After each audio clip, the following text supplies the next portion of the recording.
विकार है। अगर आप निरोगी जीवन जीना चाहते हो तो जीवन भर के लिए 5 चीजों का परहेज रखते हुए 3 नियमों का पालन करें। परहेज, 11 एकादशी के दिन गौमूत्र नहीं पीना चाहिए, भाद्रपद के महीने में दही छाछ नहीं खानी, श्रावण के महीने में दूध नहीं पीना चाहिए। मत्स्य पुराण के 36वें अध्याय के 16वें श्लोक में लिखा है, श्रावणे व्रत क्षीरम विधि भाद्रपदे कथा। तो श्रावण में दूध नहीं पीना है, भोलेनाथ पर चढ़ा दो, और भाद्रपद में दही छाछ बनाना ही नहीं तो खाना ही नहीं। और दिन में कभी दूध मत पियो, दिन में दही छाछ राबड़ी पनीर रसगुल्ला खा लो, और संध्या के बाद दही से बने हुए दही से बने हुए आइटम नहीं, दूध ही पीना है। मावा मिष्टान गुलाब जामुन चीज मावा दूध से बनती वो बात समझ में आई। 3 नियमों का पालन करना। गौमूत्र रोज पीना है, 11 छोड़ करके 8 परत के हुए सूती कपड़े से छान करके गौमूत्र को पी लो। उससे हमारे वात पित्त कफ पित्त का संतुलन बन करके रोग नष्ट हो जाते हैं और रहे रोग होते नहीं है। इसलिए रोगी निरोगी दोनों गौमूत्र पी ली, जिस पर 1.25 घंटे तक कुछ खाए नहीं। दिन में 1 कटोरी गैया जी के दही से ज्यादा अच्छा है छाछ, उसमें जीरा पुदीना डाल करके भोजन के साथ ले लो, उससे भोजन पच जाता है। और भोजन पचेगा तो गैस कब्ज होगी नहीं, गैस कब्ज होगी नहीं तो आपको रोग ही नहीं होंगे। 80% रोग जो हम लोगों को हो रहे हैं वो सिर्फ पेट बिगड़ने से, तो पेट बिगड़ेगा ही नहीं तो वो बीमारियां बच जाएगी। अंतिम काम, रात्रि को सोते समय 1 गिलास गौ माता जी के उबलते दूध को गैस से नीचे उतार करके 1 चम्मच उसमें हाथ के बिलोने का घी डाल दो, 31 बार उसको ऊपर नीचे करके पी जाओ। उससे शरीर मजबूत बनेगा, अंग ये वो बढ़िया मजबूत बने रहेंगे तो बुढ़ापा जल्दी नहीं आएगा। बोलिए गौ माता की। ज्यादा लंबी चर्चा नहीं करूंगी कि समय पूर्ण होने की स्थिति में आ चुके हैं हम। अपने सिर्फ 5-7 बीमारियों की बात करते जो घर घर में है, बाकी रोग तो लाख लोगों की लाख चर्चा तो अपन नहीं कर सकते। और दवाइयां मैं लाख बताऊंगी एक साथ तो फिर भूल जाऊंगे, 5-7 बताऊंगी तो कम से कम समझे तो रहोगे। वैसे आप लोगों को दवाई सारी चीजें लिखित में मिलेगी पर आप समझ लो। जैसे घुटनों में दर्द है, लिगामेंट्स घिस गए हैं, गद्दी खिसक गई है, तो उसके लिए इलाज हल्दी मेथी सौंठ और देसी बबूल की फली, चारों चीजों को घट्टी पर 200-200 ग्राम मिक्स करके पीस लो। फिर उसका 2 चम्मच चूर्ण मिक्स किया हुआ सुबह शाम ले लो, जिस पर 50 मिनट तक, सिर्फ 50 मिनट में 3 टुकड़ों में 1.25 लीटर पानी पीना है, गुनगुना, नहीं तो दवाई गर्मी करेगी। दोपहर में 1 कटोरी गाय माता के दही में 1 मूंग के दाने जितना चूना डाल करके खा लो, कैल्शियम की पूर्ति होगी। और रात्रि को 2 चम्मच अश्वगंधा चूर्ण गौ माता के 200 ml दूध के साथ ले लो। याद रखना, अगर शरीर ज्यादा मोटा है, वजन ज्यादा है अपना, तो फिर आधा कप गौमूत्र में 2 चम्मच एरंड का तेल डाल करके पी जाओ, अतिरिक्त मांस पिघल करके, उससे भी आपके दर्द में रिलीफ मिलेगा। बीपी है सामान्य से है, अगर केवल मात्रा 120 से 30, 40, 50 ऊपर रहती है तो गौ माता को प्रतिदिन प्रेम से सहलाओ 20-20 मिनट सुबह शाम। वो सहलाने मात्र से रक्तचाप मेंटेन हो जाता है। कोलेस्ट्रॉल बढ़ रहे हैं तो 5 देसी लहसुन की कलियों को हल्का सा पत्थर पर कूट के 5 मिनट बाद गैया के दही में मिला करके ले लो, उससे खून पतला हो जाएगा। कोलेस्ट्रॉल बिगड़ने से आपके शरीर के रोग भी, बीपी का रोग खत्म हो जाएगा। फिर शुगर है 250-300 लेवल तक, गुड़मार जामुन की गुठली का चूर्ण बना करके ले लो, भोजन से 1 घंटा पहले।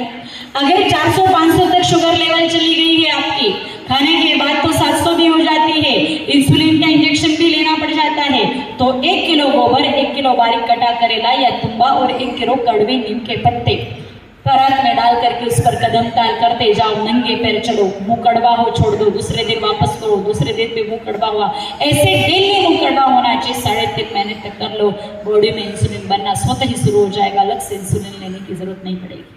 बोलिए गौ माता की। फिर बड़े रोगों की बात कर लेते हैं, जिस पर आप डॉक्टर की लाख दवाई ले लो फिर भी फर्क नहीं पड़ता है। सिरदर्द नाम की अगर बीमारी है तो आधा कप गौमूत्र में 4 काली मिर्च और 8 शामा तुलसी के पत्तों को बारीक बांट के आधा कप गौमूत्र में मिला करके ले लो, उससे आपके बाह्य आघात सहने की शक्ति बढ़ने से सिरदर्द की बीमारी खत्म हो जाएगी। बवासीर है, ऑपरेशन करवा लिया फिर भी बवासीर की समस्या ठीक नहीं हुई, सिर्फ 12 दिन तक गाय माता के सुबह दूध निकालो, 1 नींबू निचोड़ो और वही गौ माता के पास बैठ करके दूध फटने से पहले गट करके पी जाओ, 12 दिन में बवासीर खत्म हो जाएगी। गाल भंडार में पथरी है, ऑपरेशन की जरूरत नहीं, 2 चम्मच गोखरू काटी का काढ़ा बना करके पी लो, 12 दिन में पथरी पिघल करके निकल जाएगी, पर दिन भर 8-10 लीटर पानी पीना ही पड़ेगा। अगर किडनी खराब हो गई, क्रिएटिन लेवल 2-3 पर आ गया है, डायलिसिस की आवश्यकता नहीं पड़ेगी। केवल मात्र 2 चम्मच गोखरू काटी का काढ़ा सुबह सुबह आधा कप और दिन में 3 टाइम शुद्ध गोबर की राख उस व्यक्ति को चटा दो। 3 महीने में सज्जनों उस व्यक्ति की किडनी प्रॉपर काम करने लग जाएगी। कैंसर है, blood tumour, breast, chest, liver का, किसी भी प्रकार का, स्किन बोन्स का कैंसर है, 1 कप गोमूत्र, आधा कप गोबर का रस और 5 बिल्वपत्र की चटनी, तीनों चीजों को मिक्स करके सुबह शाम ले लो। 1.5 घंटा तक इस पर कुछ खाना नहीं। दोपहर में 1 कटोरी गैया के दही में 31 शामा तुलसी के पत्ते डाल के खिला दो और 1 मिलीग्राम हीरे का भस्म 100 ग्राम शहद में मिलाकर रखो। 1-1 चम्मच दोनों टाइम भोजन के 1 घंटे बाद चटा दो। कैंसर 3.5 महीने में इंटरनल इन्फेक्शन टोटली खत्म होकर के वो जीव कैंसर मुक्त हो जाएगा। बोलो गो माता की। बाकी बीमारियों के औषधि आपको लिखित में, बीमारियों के बारे में लिखित में मिल जाएगा विस्तार से। अंतिम बात करते हैं और कथा को देते विराम, और अंतिम बात है मौत, और मरना पड़ेगा। आए हैं सो जाएंगे, राजा रंग फकीर एक चला सिंहासन चढ़े, एक बंदे जन राम ने कहा जब हम हुए रोए, इसी करो हंस रोए। इंसान को हंसते हंसते मरना चाहिए। प्रश्न बड़ा गंभीर, हंसते हंसते मरेगा कौन? पापी इंसान तो हंसते हंसते मरेगा नहीं। हंसते हंसते मरने के लिए सज्जनों जीवन में पाप मुक्त जीवन चाहिए। पापी इंसान तो हंसते हंसते कैसे मरेगा? और मेरी बात का बुरा मत मानना, लेकिन पाप तो अपने जीवन में बहुत है। पाप क्या है?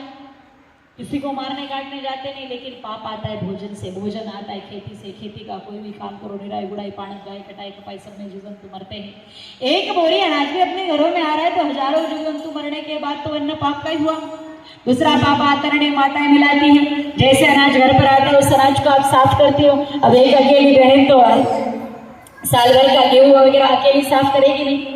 मालकी, नौकरानी, सास, बहू, देरानी, जेठानी, 2-4 माता एक जगह बैठ जाएगी। और 2 माताएं भी अगर एक जगह बैठ गई तो भगवान के गीत गाते गाते काम करेगी।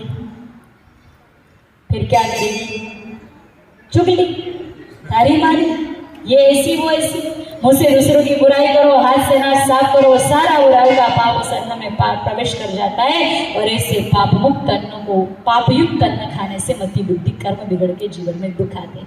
आपका माता कहती हूँ दीदी हमारे घर में सब कुछ ठीक है, बच्चा अच्छा है, बहू अच्छी है, कमाई धमाई, घर मकान पक्का पक्का, सब बढ़िया है, लेकिन घर में सुख शांति नहीं है। पाप सुख शांति आने नहीं देगा। सब कुछ सुख रहते हुए भी विचलितता रहेगी तो वो पापों के कारण। और पापों को खत्म करने के 2 तरीके हैं जो अपने बाप दादाओं के पास है। पहले भी खेती में जीव जंतु मरते, लेकिन बैलों से खेती करते। बैल धर्म का साक्षात विराट स्वरूप है। श्रीमद् भागवत की कथा में कहा होगा, आपने सुना होगा। शिव पुराण कहता है शंकरो धर्म वाहन।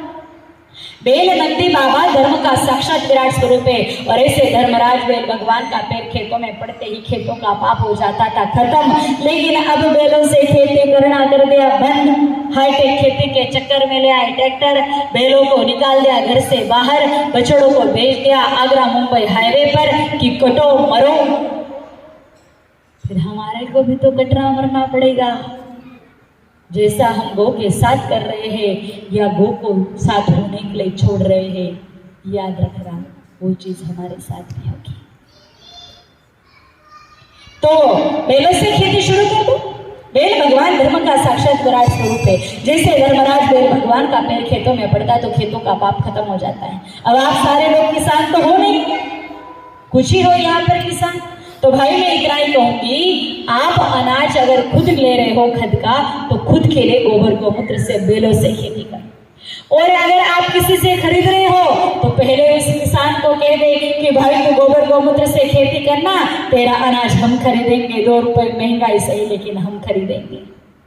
खा करके देखो, गोबर गोमूत्र अन्न खाने से बीमार तो नहीं पड़ोगे पर घर में चमक आ जाएगी। भले ही प्रयोग करके देखना, एक बेटे को गोबर का खिलाओ, दूसरे को ट्रैक्टर यूरिया डीपी का, साल भर बाद देखना राम रावण जितना अंतर भले ही नहीं दिखेगा, लेकिन रावण और विभीषण जितना अंतर उन दोनों बेटों में आपको दिखेगा ही दिखेगा। पहले अगर बैल थे ना किसानों के पास, जब तक बैल थे उनके घर पर मेहमान बन के चले जाओ, क्या खुश होते। सब उम्र के अपने सामने घूमते फिरते खेलते कूदते बच्चे, तो बच्चों का भी आओ भगत होता, बड़ों के खाने में कुछ नहीं पर मीठा तो कुछ न कुछ बनाएंगे। 2 दिन गया है मेहमान को 4 दिन रोक लेंगे, इतना प्रेम था। उस घर में जाने से सुकून शांति मिलती थी। फिर पहले बच्चे कहते थे सिटी से अगर कोई उस मामा मौसी के बेल वाले के जाते ना, वाह मजा आ जाता है, मन लगता है हमारा। अब चले जाओ आजकल के किसानों के घर पर, ये सारा प्रेम व्यवहार सादगी सुकून शांति का अनुभव होगा। सज्जनों, बैलों में बहुत ताकत है, यही उनको धर्म का अवतार नहीं कहा गया है। अगली बात करती हूँ। पहले गाय माताएं थी घर घर में, और पहले माताएं बहनें खुद खाने से पहले एक रोटी गौ माता को जिमा देती। अब वो जैसे एक रोटी गैया को जिमाती, भोजन का सारा पाप हो जाता था खत्म। आप कहोगे एक रोटी में ऐसा क्या चमत्कार है जो भोजन का पाप खत्म हो जाए? आप मुझे एक बात बताइए, अगर हमने घर पर बेसन के लड्डू बनाए और घर पे बैठ के खा लिए, क्या कहोगे आज हमने क्या खाए? लड्डू। लेकिन उसी बेसन के लड्डू को बना के लाए, भगवान सीताराम जी को भोग लगा दिया। भोग लगाने के बाद जो बचे हुए लड्डू आपको पंडित जी ने लौटाए, उन लड्डू को घर लेकर के गए, सबने एक लड्डू लिया। बोलो क्या कहोगे, क्या लिया? प्रसाद। और प्रसाद में पाप होता है? नहीं। बात सिर्फ इतनी सी है, गाय माता स्वयं सिद्ध भगवान है, जिनके रोम रोम में राम है, जिनके चरणों में 68 करोड़ तीर्थों को आराम है, जिनके सुंदर सिंहों पर सारी सृष्टि का भार है, पुत्र में कल कल बहती भगीरथी गंगा जी की धार है। और ऐसी भगवती गाय माता जी को जब हम खुद खाने से पहले एक रोटी जिमाते, तो गैया मैया तो एक रोटी जिमते, लेकिन बचा हुआ संपूर्ण भोजन उन गौ माता के दिव्य दृष्टि से प्रसाद बन जाता है, जिस प्रसाद को खाने से मति बुद्धि कर्म सुधर के जीवन में सुख शांति अमन चैन आनंद मौज आता है। तो आप करके देख लो, जीवन में मौज चाहते हो तो एक रोटी नित्य नियम से खुद खाने से पहले 4-5 नंबर की रोटी गैया मैया को जिमा दो। कौन से नंबर की? 4-5। पहली रोटी नहीं जिमानी, क्योंकि भगवान को सड़ा गला कच्चा पक्का तो नहीं जिमा सकते, और पहली रोटी तो तवा गर्म हो जाए तो जल जाती है, अंदर से कच्ची रह जाती है। तवा कम गर्म है, नीचे से कट जाएगी, पड़ जाएगी, सीखी नहीं पकी नहीं, कौन खावे, दे दो गाय के टेंशन मिटे, बीमारी कटे, ऐसा काम नहीं करना। इसलिए करके देखो, 1.25 महीने बाद आपको फर्क दिखने लग जाएगा। गोली दवाई का बिल धीरे धीरे कम होगा, हॉस्पिटल में आना जाना कम हो जाएगा, निरोगी काया का सुख मिलेगा, लड़ाई झगड़े विवाद खत्म हो जाएंगे, कलह आपसी कलेश मिट जाएंगे, प्रेम इतना बढ़ जाएगा। जहाँ बाप और बेटा साथ में बैठ के भोजन नहीं करते, उसी छत के नीचे पिता के सामने 2 भाई पास में बैठ करके एक थाली में भोजन करते नजर आएंगे। ऐसा कोई सुखद परिवर्तन आप लोगों को नजर आए तो सज्जनों, जीवन भर गौ माता की प्रेम से भाव से सेवा करना। और ऐसा अगर कोई सुखद परिवर्तन आप लोगों को नजर नहीं आए तो हम आपको जबरदस्ती से गौ माता की सेवा करो ऐसा कहने वाले नहीं है। करके देख लो, जो मौज हमारे जीवन में गौ माता की सेवा से आएगी, वो मौज अन्य दूसरे किसी भी रास्ते से आने वाली नहीं है। बोलो गौ माता की। तो अत्यधिक कुछ न कहते हुए अंत में मैं सिर्फ इतना कहूंगी, प्रेम से आप सभी गौ माता की सेवा करना। परिस्थितियां चाहे कैसी भी है, आंगन में, बालकनी में, गैलरी में, किराए की जगह लेकर के जहां पर भी संभव हो सके कि गैया बछड़ा बछड़ी जो आपसे रखा जाए उसकी सेवा करना। प्रेम से, जानवर समझना मत, माता जान करके, लाठी बाठी पत्थर की मारना मत, गाली गलौज करना मत, लात हाथ की मार देना मत। दूध देवे गैया तो दोस्तों का पहला बछड़ा बछड़ी को पिला दो, बचे हुए दोस्तों का प्रसाद समझ करके आप खुद ले लो। कभी खुद का भैंस भेड़ बकरी का झूठन गैया बेल मैया को जिमाना मत। बुढ़ेपे में गैया हो या बेल भगवान हो, कत्तल खाने बेचना मत, सुनी घूमने के लिए छोड़ना मत, किसी मेले में जाकर के बेचना मत, गौशाला में भेजना मत, आंगन में बांध करके सेवा करना।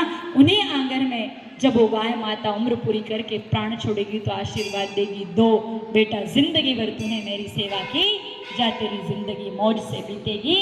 और मरने के बाद मेरी पूछ आएगी, जिसको कुछ को पकड़ के तू जीवे तरनी पार कर जाएगा। तो गौ माता की सेवा से हम सबका कल्याण ही कल्याण है। मरने के बाद में वेतरणी के तट पर गौ माता की पूछ आएगी। तो आप में से जिनके जीवन में गौ माता की सेवा, उनको चिंता की जरूरत नहीं। जिनके घर में गैया मैया नहीं है, वो अगर आप लाने का मन बना चुके तो उनके लिए वेतरणी के तट पर गौ पूछ आएगी, पकड़ के पार हो जाओगे। लेकिन जो गाय माता को मार रहे काट रहे, उनके लिए नरक के अलावा और कोई रास्ता मिलने वाला नहीं है। सारी व्यवस्था आपके हाथ है, सारी चीज़ें आपके साथ है। चाहे तो गौ माता की सेवा करके आज स्वर्ग का रजिस्ट्रेशन करा लो, और चाहे तो गौ माता को जानवर समझ करके या कत्तल खानों में कटवा करके नरक का टिकट कटवा लो। जो आपको सही लगे वो आप कर सकते हो। मैं तो यही कहूँगी, गौ सेवा से जीवन को सुखमय बनाएं। आप बहुत बड़े भक्त हो, राम राम राम राम जप रहे हो, लेकिन भगवान राम धरती पर क्यों आए? धेनु सुर संत हित लीन मनुज अवतार। अब जो भगवान गौ के लिए आए, उन्हीं गैया को आपने घर से बाहर निकाल दिया। बोलो राम राम जपने से क्या आपको राम प्राप्ति होगी?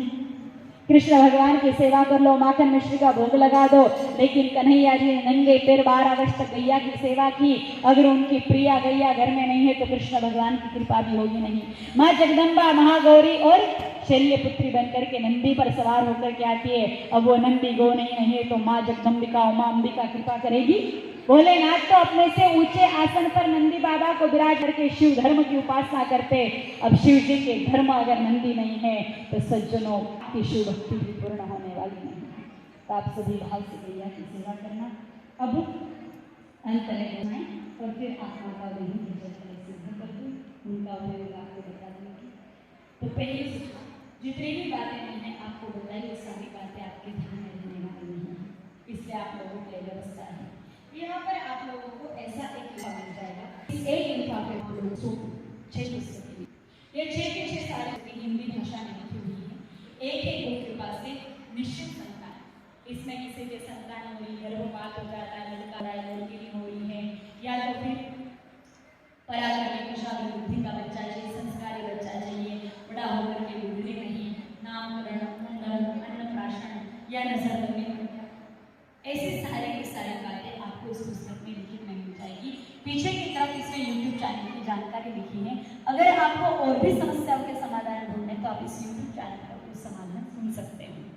बहुत सारी बातें मैंने बताई नहीं है, शादी के बाद प्रेम में कलह है, ऐसे बहुत सारी समस्याओं का समाधान।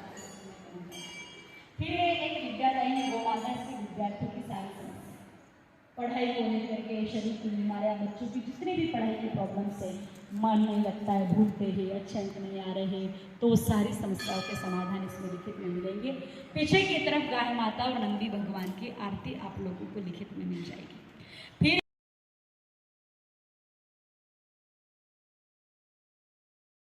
देना चाहते हो तो मुझे दे सकते हो विदाई। विदाई का मतलब है कल सुबह ये यात्रा यहाँ से अगले गांव के लिए रवाना होगी।